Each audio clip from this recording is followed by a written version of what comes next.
Hey guys, thanks for tuning in to Straight to the Core, an in-depth, no-nonsense look at all things physical therapy, wellness, and the business of being healthy. We are your hosts. I'm Claire. I'm Mark's wife. I'm Mark. I'm Claire's husband. Today we are talking about something that's probably somewhat controversial, but it should not be. Student loan debt. And if it's worth... Is it worth it? Yes. I think we're just going to be talking about our own profession because we can talk a lot about... the professions that are not ours, but because we're not experts in those, we probably shouldn't. But in general, is college worth it? It depends. Well, and yeah, so this topic came up because one of our interns was talking about, you know, like what they want to go into after college and professional school, and obviously like the debt to income ratio topic always comes up with that, because I think that's something that even going through grad school, you don't necessarily realize it until you graduate and you're like, I'm sorry, wait, my loan payment per month is what? For how long? And for the sake of this podcast, we're not going to get into politics about it, because I know there's a lot going on right now in the whole realm of like, are my student loans going to be forgiven? Are they going to go away with some of these programs? We're literally just talking about from the outset, not like who you're voting for, what policies are going to be voted for in the future, or anything like that. Yeah, we'll keep it very much apolitical. Mark keeps looking down because I crossed my legs and I knocked the YOLO box off. The YOLO is still working, so I'll just keep an eye on her. All right, so my fault, totally.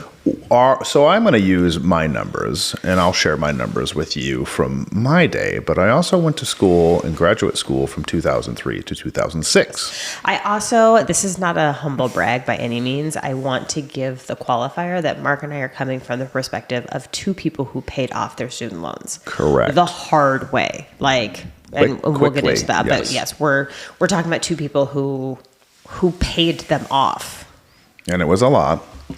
Okay, so is it worth it? Okay, first of all, I think that we have to remember, if you want to become a physical therapist, you should do it. But you have to remember that I would imagine for a professional doctorate degree, we are the lowest paid in general of any of the professional programs. I mean, yeah, you'd have to lump kind of like OT in there as well, because OT is a doctorate program Rehab, as well. Speech too. Yeah. That's fine. And there's a ton going on with reimbursement and insurance and all of that. And I get it. Mark and I are all in an agreement that like insurance is a dumpster fire right now. But I think that when you're looking at not owning your own clinic, not owning your own business, like literally I am going to pay to get to the education that I need to get to the job that I want and to be employed by somebody else in different settings, is that going to be worth it at the end of the day? So physical therapy is technically it's a 4-year degree because it's the doctorate degree, but most programs, including both programs that Mark and I went through, are 3-year programs because you go year round. So you have summer semesters in and that make up essentially your 4th year. Correct. So you're paying for 8 semesters. But you have undergrad debt. A lot of people do. Right. So that's an 8-year degree. Do you remember... I graduated with $120,000 of student loans in 2003. I had very little undergraduate loans for a variety of reasons, less than $10,000. Yes.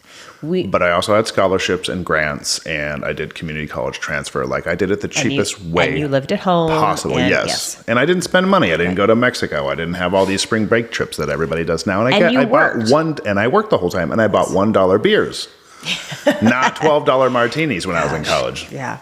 I'm very similar. I think I graduated. So Mark went to DMU, or Des Moines University, and then went to the University of Nebraska at Lincoln for undergrad. So UNL, then to DMU. And 120 is just the end amount, because it changes through school because you're accruing interest during school. But my interest rates were 2 to 3% for 50%, and then the other 50% were private loans in that 7% range. Now, that's not the same as it is now. No. So keep that in mind. It's not just the number. Is that like an otter? That is a giant... What was that? I don't know. Is that like a groundhog? Anyway, we're in the backyard. That's either a groundhog. It looks like a river otter. That was an otter or something. I don't know. Okay, we just saw. We live in the country. Yeah. There's a river behind us. I was similar. I'm so distracted. It was. I think it was an otter. Do we have river otters here? I don't know. Was it a groundhog? No. Did you see the tail on that thing? I know. It was like a beaver. No, it wasn't a beaver though. Okay. Well, an otter just ran through it. Ran through our backyard. Yeah. Ooh. I'm glad I saw it. Otherwise, I thought you were. Okay. I graduated with very similar. Now, it's slightly different to get there. I graduated with close to 140, maybe. I was 100% debt-free coming out of undergrad. I had an academic scholarship. I had an athletic scholarship. And then my parents helped. I lived at home. I worked the entire time. And then going into grad school, I will tell this story often, is that the minute I started grad school, I was $60,000 in debt. It was like click, bam, click, click. Yeah. Okay, bam. And so I worked through grad school. I had 2 clinicals that I was away from home, but all the rest of them, then I basically commuted. And so that 140 was mostly tuition and then some living expenses and that sort of thing. Yeah. Now that is drastically different. And I went to Creighton for both undergrad and grad school. So a little bit more expensive, but you were also 2 years younger than me, so it was more expensive anyway. A little bit different. I still did have government subsidized and unsubsidized loans, and then I did have some grad plus loans that were capped. At the time, it was 8.5%, which was not that big of a deal because I think interest rates for a while there for 2.5% for education or something like that. Now they're not, obviously. They're all very high, and they have been for a while. And I want to say, if memory serves, I consolidated, I think, my first year when I was in school to kind of lump sum all of those loans together and had consolidated and locked in a 4% interest rate or something.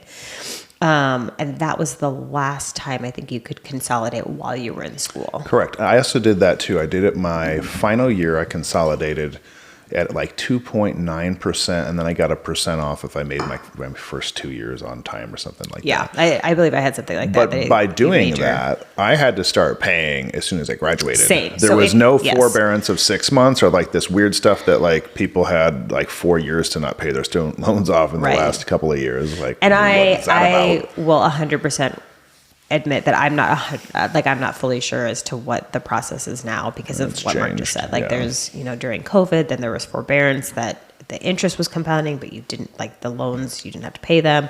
When you consolidated it during our time, you basically sacrificed that 6 months grace period. Correct. So I graduated, I think it was May 15th of 2008. And my first loan payment was due July 1st. Yeah. Now, luckily, or because of that, I started working 1 week after I graduated. What were your payments? Do you remember? I do remember my very first lump sum where everything was together. Because at some point, loans get sold to other people and other banks. But at that time that I graduated and all of my loans were one lump sum payment, it was $1,500. Which was one whole paycheck from what I was making. Mine was a little bit less. I think mine was under $1,000, $980, which at the time was a lot because my first job I made $55,000. Yeah, so it basically is $50,000. It's a large sum of one paycheck, right? Correct. So now I had purposely set my banking account up, and to this day, I still have this extra. I just call it my student loan account, is that I didn't want to see that money coming and going. And so one paycheck went to my student loan account and it was that money never existed because it literally was just going off. Yeah. And so if you look at it, I was making $55,000. I was paying roughly $12,000 that was after taxes per year. So that was 1/3 of my income at the time, which if you talk to a financial planner, they would probably tell you that's insane, but that was 20 years ago. Right. It's worse now. Mark brings up a good point, and we've talked about this before, and I think it is important to kind of clarify and reiterate and emphasize reiterate and emphasize what it is that Mark said to begin with. If you want to become a physical therapist, become a physical therapist. We're not here to, however, just know what you're getting into. Yes. Know what you're getting into. Having known that, the day I graduated, I immediately started going out and looking for PRN jobs because I knew once I did the math and had accepted my first job, I was I actually can't buy a new car. I was still driving an older car. Oh, your Jeep Liberty. I know. May she rest in peace. She probably is somewhere overseas. Pieces. Yes. Cash for clunkers.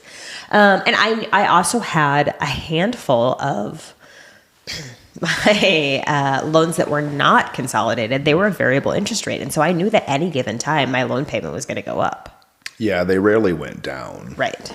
And so I was like, well, okay, I think that I'm like this big shot and I'm making this money.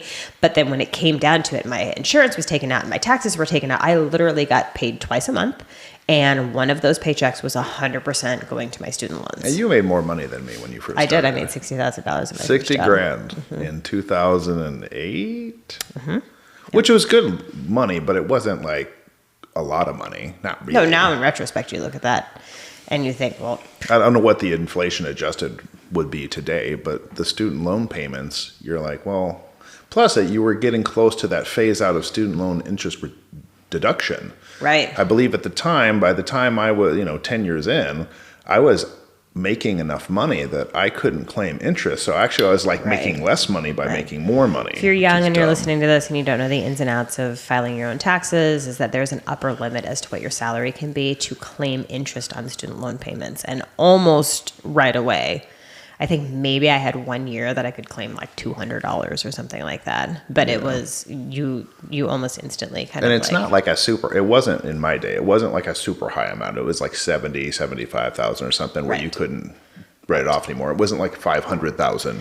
Now I know, and Mark and I have talked about this before, is that both of us are stories that are outside the norm, because both of us had very little to no undergrad debt, and that was not the case for most of our classmates. Correct? No, that was definitely not the case for the majority of my classmates, is that they had undergrad debt coming in. And so you're looking at coming into this profession where maybe you have something like $250,000 in debt. It was pretty common for a lot of people in my class to have a $200,000 debt, which now is probably over 300. Yeah. We won't even get into the new stuff quite yet. We'll do. There is some transparency out there. So if you're interested and you're comparing school to school, you can just basically Google, and I won't tell you the exact number, but I will say clutch my pearls if you Google what Creighton encourages you to take out right now for student loans. And that's not a knock on Creighton by any means, because they do factor in a lot of living expenses and rent and travel for clinicals. It's like $330,000 just for grad school. Now, again, you're coming into a doctoring profession, right? And Creighton does build that in and say, hey, it might be very difficult for you to work during this grad school. I worked at Dairy Queen. I worked for my parents' business. And so I did have the opportunity to work when I could, and it really wasn't that big of a deal for me to not work when I couldn't. Correct. The majority of my classmates didn't work, and if they did, it was occasional like waitressing jobs, or waiter jobs. I had a good friend through grad school that she worked, I think, like 1 day a week, and she was a cocktail waitress and made money that way. And to be fair, you're in class at least 40 hours a week already. Most people study probably 3 to 5 hours per night. They're in the anatomy labs. Then we had research back in the day, so we were doing research. Right. So it's not from lack of. No, you're working 60 minimum hours per week. Right. Minimum. So then, you're looking at, and obviously cost of living inflates with cost of tuition. So we'll just look at what Mark and I ended up paying being similar to what people are paying now. It was not that easy having 2 PTs living on 2 PT salaries with 2 PT student loans when we first got married. Correct. And you add up what we grossly made per year, like, oh, wow, you guys were making a lot of money, but we had a lot going out. Yeah. And we had lower interest rates. And so you think about that. It was manageable. But we also didn't have children. Right. So 2006, 2008, yes, we had a combined salary that was pretty impressive. But when you think about that, we had student loan payments that were going out like non-negotiable. Both of us were on automatic payment plans. $25,000 a year. Yeah. Well, it was easily, $2,500 per month? Yeah. That's quite the mortgage. In fairness, that's what a lot of people pay for childcare. Well, yes. Which is like insane. So obviously our situation is very different than the average person. If you were going to have that kind of debt load and also have a lot of children, and I don't know how people do that, but I mean, it's our just situation is unique. It's something to consider, and it's not obviously a knock on the profession because we both love the profession. I think that the profession of PT is in a very weird spot right now, where that the price of tuition has gone up and up and up. Reimbursement has essentially not changed, and then because of inflation has gone down because of that. Correct. So our reimbursement is down with inflation, but our cost to entry of the programs has gone up probably 50 to 100%. Right. Now, the big push, I think, for the jump in tuition, if you look at what tuition was when it was a master's degree, even before that, when it was a certificate, and then going into the doctoring profession, is that the idea was that it was going to be like this huge direct access, and PTs were going to be able to be an entrant point to the medical system. And if you've listened to one of our first podcasts that we did, actually, we talked about like the history of physical therapy.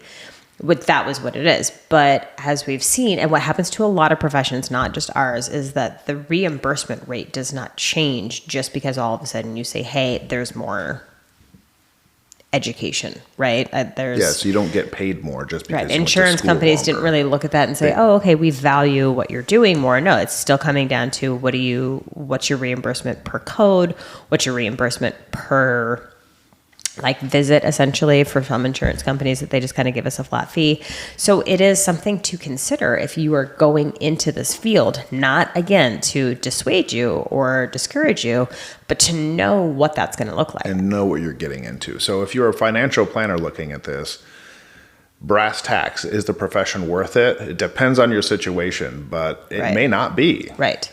We will often make the joke is that with education as a whole, if you treat it the same way as you're looking at a mortgage, you might go in and you say, hey, here's what my debt is going to be, right? Like I'm going to go into this field and this is going to be my debt.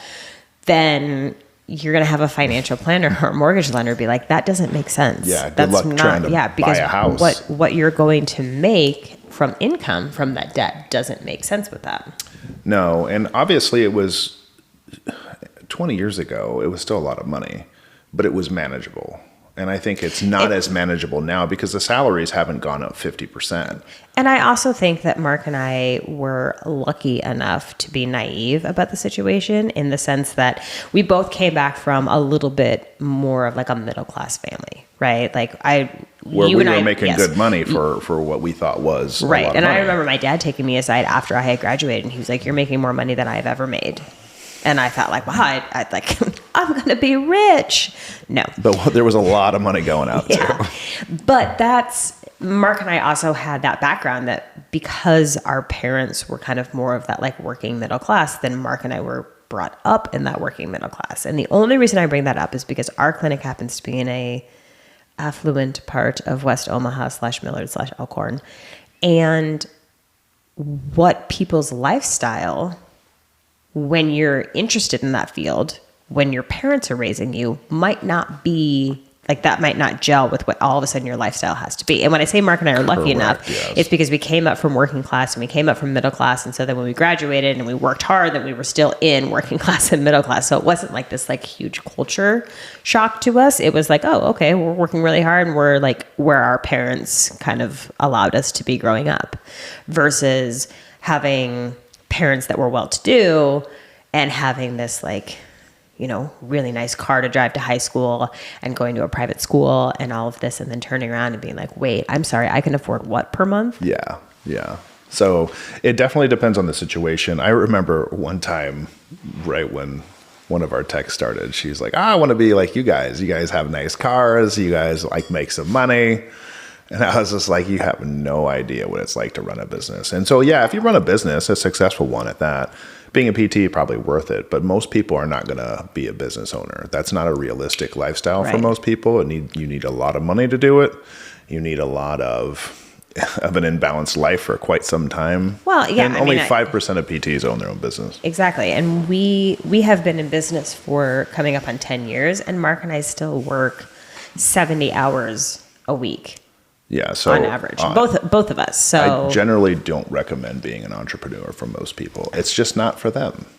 But I think the actual shock value when we sit people down and we say, hey, here's what your debt is going to look like. And right? Here's how much money you're going to make. Here's how much money you're going to make. And obviously, like, there's different settings. Again, we said we were going to talk about our specific profession, and there's different settings. Like, you can make a decent amount of money doing something like home health. You can have not a full-time job and piecemeal together 2 PRN jobs. And PRN, if you're not in healthcare, means as needed, essentially. And so you're not guaranteed any set hours, but you're typically reimbursed, or your salary is a higher hourly rate because you're not guaranteed any of those hours. And you also don't have full-time benefits as an employee. So usually I think PRN is a decent percentage above what a salaried PT would be, or like a staff PT. But then with that comes the trade-off, is that if you're PRN, you're going to work probably some nights and weekends, and there might be a week here and there where you're like, hey, you have to work 10 hours on a Saturday, and then there might be a week that's like, nope, you know what, it's low census, we don't need you.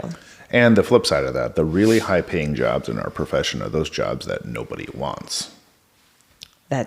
I mean, that is. If you want to be a travel PT, you'll instantly make 6 figures, but you'll probably hate your job. And you'll be traveling around to the worst of the worst. Generally speaking, that's not universally true. But if a job is paying 30% more, it's probably because it's not the most desirable job. Right. There's a catch. And I think, obviously schools compete with other schools, right? Like they want to attract applicants because the more students that those schools and those programs have, then the better the school does. Well, they have more money. Making money.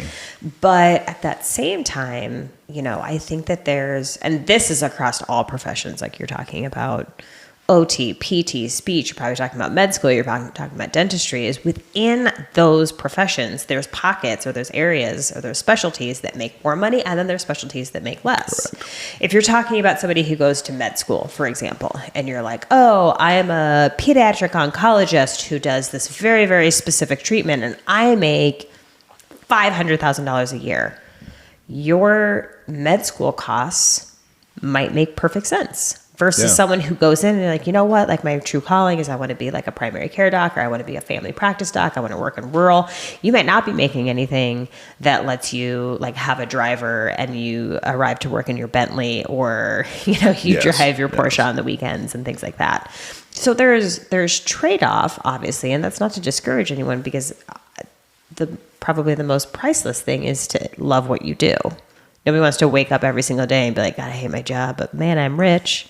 That's a lie, actually. I know, but if you love your job, but if you love your job and you're broke all the time, that sucks too. How long do you love your job? Yeah. Yeah. So that is a big thing. And I think a lot of people who want to go in our profession will see some numbers, or just see, like, a lot of people shadow us or interns or whatever, and they're like, oh, you guys, this is a great job and you guys make money and this is like fun, but that's not a realistic clinic for most people. Most people will never work at a sports clinic. But I also think it's very taboo to talk about money when you're talking about what somebody wants to do, right? Like, it's taboo to sit there and say, oh, you might love this, but hey, you're not going to make a lot of money, because we're supposed to be encouraging, we're supposed to be fostering America's youth and all this stuff. So it is kind of taboo to sit there and have somebody be like, how much money do you make? Well, how much money I make also depends on how much money is coming out, as we've just talked about. But it's also, I think, part of the conversation that's missing that just in general, both undergrad and grad schools don't talk about. I would agree. I think you have to look at it totally objectively, like an investment. College education is an investment. If it doesn't have a return on your investment, the ROI is not good. Right. Don't do it. And so maybe it comes both from like the financials of it, but then also that expectation. Like, you and I put the time in and we sacrifice our time still to this day. But that's something that we very much enjoy doing and are willing to do. But maybe what we need to do is talk about expectations and manage expectations more of people going into this field, and kind of talk about how there's a little bit of a difference between, okay, you're going into this field and it's medical, and PT has been trying to, like, really push doctorates, and hey, we're autonomous providers and all of this stuff. And so then I think that you have people that are looking at getting into the field and are interested in being in that profession. And we're talking about how we're similar to MDs and physicians, but then guess what? There's this huge like culture change between, like, we're not MDs, we're not physicians. both in how we practice malpractice insurance, but then reimbursement. Yeah, and the so reimbursement is low. But I mean, obviously, the debt is now so high that it's almost medical school money without that paycheck. Right. But I think that's part of it, is that we're pushing the profession so much as to say, hey, we're a doctorate profession. We're an entry level point into the healthcare system. And so then you have these people who are interested in getting into the profession who think that it's a doctor. I mean, it is a doctorate level, but like have that perception. And then all of a sudden it's the slap in the face of like, well, wait. Yeah, we sold you on it being a doctoring profession, but in reality, like you're not making doctoring profession money. Yes.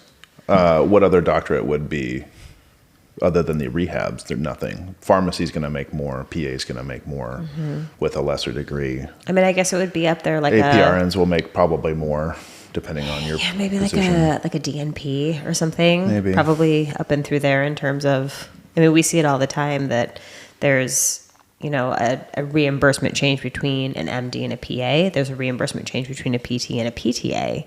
Yeah, we don't talk about PTAs too much, do we? No, we're pushing to have the same like MD PA sort of relationship, but then the downfall of that is that then we're gonna end up following the same in terms of reimbursement with that. Yeah, correct. So here's the question. Here's the $1 million question. If you were 22 and you were alive right now, would you go back to PT school? I would, but I would be very aware of my expectations. Is a 22-year-old ever aware of reality? Well, I mean, generally not. I didn't go into the profession with the expectation to open my own clinic, to open my own business. But now in retrospect, when I look back, being raised by a family that had their own business and kind of having some of that like more, my dad's a math teacher, so kind of having a little bit more of that like mathematical background, it seems very obvious that we ended up here. But obviously I didn't even know that as like a 28-year-old when I graduated. No, you didn't graduate. 26-year-old when I graduated. So Mark was 28. Long. Yes, I know, many months ago. You were 28 when I graduated. Yeah, I was 26 when I graduated. And that's another thing, too. You don't start making money until you're 26 or 27 or 28 instead of 22 or Which I think or 20. That's the same thing with a lot of professions, including physicians, is that, they don't... You don't make a lot of money for a while. Right. Yeah, so would you? No, absolutely not. What would you do? I don't know. See, I think I probably go into real estate or something. I love medical and I love my job, but like if you look at the numbers for a regular person, a regular PT who doesn't own a business, it doesn't make sense to me. I also am an outlier and I'm a business owner, but that is, you can be a successful business owner at any business. It doesn't have to be medical. I also fully admit that we are skewed in the sense that we don't have children. It made our situation much easier to start a business. So it would be easier to sit there and say like, okay, I'm going to, like I'd have to maybe work some PR and jumps for longer or that sort of thing. It would be tough. I'm very interested in the medical field in general. So I don't see myself doing a lot of other things if I was 22 right now. So, the things, could I? I mean, you could have been a lawyer. You're great at arguing. Thank you. You're not going to argue that, are you? No. I mean, I would have been a good lawyer too, but I have an ethical dilemma with making a lot of money as a lawyer, so that would be a problem. But maybe real estate or something totally different. I don't know. Yeah. That's a deep question I was not prepared for. That is not knocking my profession. I love my profession, and we have been in business for 10 years. But if we were to start a business now, it is way different than it was 10 years ago. But I mean, I understand why people are drawn to our field. Like young kids are drawn to our field, and we talk because it looks super fun, but they don't see everything on the other side. Like you look at, you guys work with athletes and you own your own business and you're successful. I know, but you don't know what it takes to do that. Like earlier today, I was sitting there trying to figure out why a certain insurance denial occurred because I really felt like I did everything right. And that's just, that's an everyday occurrence in terms of owning your own healthcare business. But maybe that's our next podcast is what is it really like to own your own business and to run an own business? We can do like a day by day, week by week. What is it really like? Because If you don't obsess about your job and want it to be the most important thing in your life, do not own a business. That would be a very sad podcast. Well, it's just realistic. Everybody, like you say, everybody sees how awesome it is to run a business, but you don't see all the bad stuff too. Yeah. And I would never stop, right? Like, I love it. We're outliers though. If you want a balanced lifestyle with hobbies and children and being like good niece, nephew, you want a balanced lifestyle, you don't own a business. Well, yeah. I mean, there's not. So many people do, and then they go balance, bankrupt, and then they're like screwed themselves for life. So don't do it. But I think I would personally pick to do PT again because I love what I do. But I don't know. That's like a biased question. I can't answer that because now I know. Well, now I feel guilty that I wouldn't, but it just doesn't make sense. I guess we know who's in the next life, who's opening up a business and who's not. Get your next home from Mark Rothschild. I'd sell real estate. I love looking at real estate. All right. Well, what do you guys think? Do you think did this encourage you? Did this, dissuade you? I mean, we're bringing up topics that every high school and college counselor should have with their students, and nobody wants to say, hey, look at the financials. Do they make sense? Your parents should be helping you. You should be helping you. You should do your due diligence before investing in an education that's very expensive. It's like buying an investment property. Like you're looking at this home and you're like, okay, you know what? Like I can get a decent deal on this house, but how much am I going to have to pour into this house? Does it become this money pit? What's my break even? The foundation's wrong, and all the drywall has to be replaced, and all the electrical and plumbing has to be replaced. Or is this something where you're like, hey, this is a really good deal. I can put in some elbow grease and turn around and get a profit out of this and enjoy it along the way. Yeah, and a lot of people don't think of those things, and I don't understand that at all. But it's not as cool and sexy as saying like, wow, I really want to work with athletes, or I want to work with kids. I want to be a doctor. I want to work with athletes. Yeah, that's great, but like you have to do your homework. Mm-hmm. And people should also help you do that at 20, 21, 22, and they don't. No. But I mean, hey, we're here to answer your questions. If you guys want to reach out to us and have a realistic viewpoint of what our profession is, please feel free. I forget to say this often, we're obviously here on YouTube at C.O.R.E Physical Therapy. We're on World Wide Web at COREOmaha.com. Okay, nobody knows the World Wide Web. www, World Wide Web. I bet the majority of people under like 35 don't know that www means that. Well, I just educated people, educating the masses. That's what I do. We're on Facebook for the elders. Yeah. C.O.R.E Physical Therapy and Sports Performance. We are on Insta, C.O.R.E Omaha. We're on Twitter /X, but we don't check it often, so don't @ us. And we're out. We're not on TikTok.